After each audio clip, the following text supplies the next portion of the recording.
Here's how to use the neutral finder lever on the Royal Enfield Bullet. So on the side of the gearbox, there's this lever here, and it is called the neutral finder. You push down on it to get it into neutral. You hold in the clutch and push down on it when you're in second, third, or fourth gear, and it will put you into neutral. So then after that, all you need to do is push down on the gear shifter when you're in first gear to get it back into gear and get moving again. So it does need to be moving a little bit. The bike needs to be rolling when you push this down. So the ideal way to do it is if you're rolling up to a stop and you're in second, third, or fourth gear, is to just hold in the clutch, push down on this lever while you're rolling, and then let out the clutch and you'll be in neutral.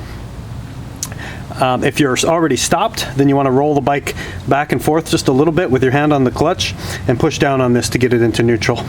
Now it won't work if you're in first gear to find neutral. If you're in first gear, you have to use the regular gear shift knob on the other side of the bike to shift up into neutral. But if you're in second, third, or fourth, or if, let's say, you try to shift it up from first gear into neutral and you get into second, then you can step down on this and that'll put you into neutral. So right now I've got it in third gear, and the lever gets higher and higher up as you're in the higher gear. So I'm going to do this with the bike turned off and just rolling it back and forth a little bit.